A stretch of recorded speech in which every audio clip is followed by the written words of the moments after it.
Good morning, everybody. I'm Boglárka Pethő, and I'd like to present the progress of my research project investigating the role of maternal age as a risk factor in congenital abnormalities. So I graduated in the Semmelweis University in 2013, and I became a specialist in 2018.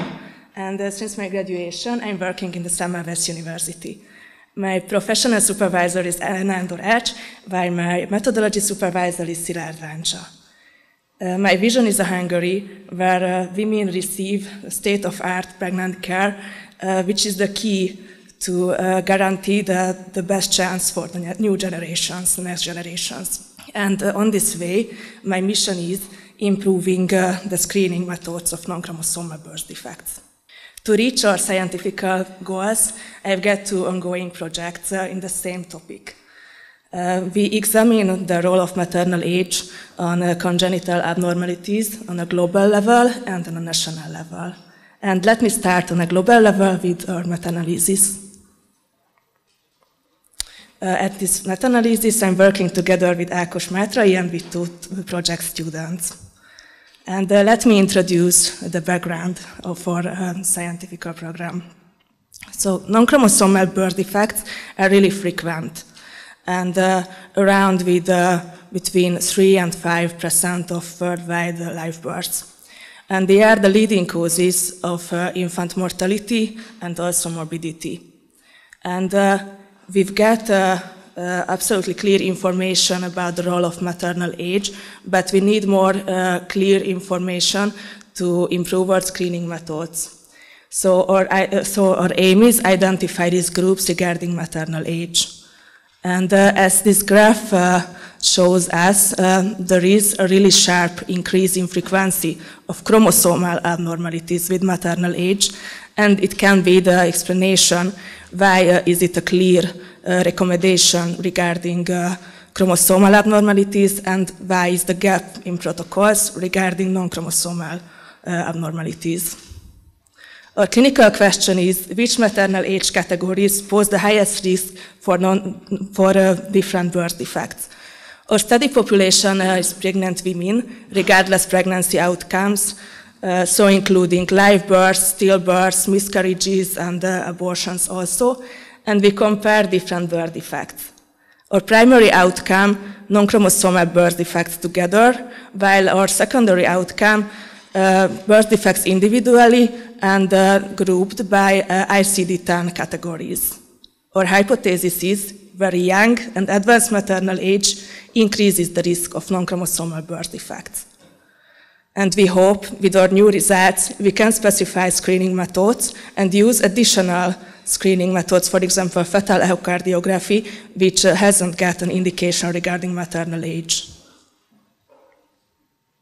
We carried out a systematic search in 3 comprehensive databases in the middle of October. Right now, we are at the phase of data extraction.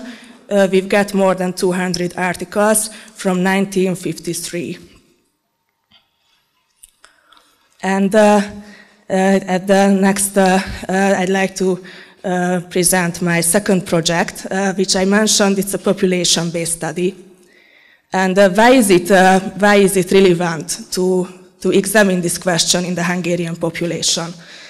The prevalence of the non-chromosomal abnormalities is the same as in worldwide, and which is really important that about 30% of live births in Hungary fall in the high-risk maternal age groups. So it's crucial to identify high-risk maternal age groups for non-chromosomal birth defects. Our clinical question is the same, but in our Hungarian study population and in our study period, and we use maternal age as an exposure again. And we hope with new results we can highlight the risk groups and may change our local examination protocols. I'd like to speak some words about our study design. Our data were collected from the Hungarian Case Control Surveillance of Congenital Abnormalities, which is a unique database in many aspects as its size and its comprehensiveness. And we've got really detailed data about more than 30,000 pregnancies. We know the maternal age, the paternal age, the medications of the mother and substance abuse, and about a newborn we've got data also. Our study period was from 1980 to 2009, and we compare our data from Hungarian Central Statistical Office, so we've got information about more than 3 million pregnancies regarding maternal age. And we've got results in this topic I'd like to show you in the next two slides. On the first one, here you can see the 30-year incidence of congenital abnormalities. You can see the circulatory system abnormalities are the most frequent, so they are the congenital heart defects. And the second one is musculoskeletal system. It contains not just so serious congenital abnormalities, for example, syndactyla and polydactyla contains this group. And the third one is genital organs. It's rather male genital organ abnormalities.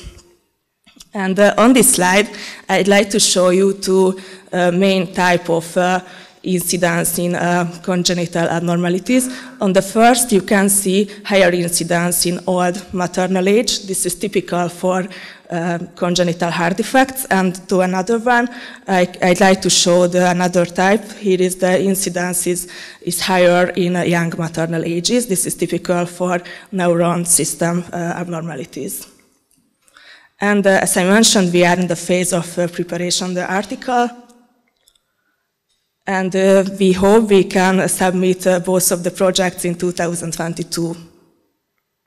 And let me close my presentation with Nobel Prize laureate Albert Szent-Györgyi. Research is to see what everybody else has seen and to think what nobody else has thought.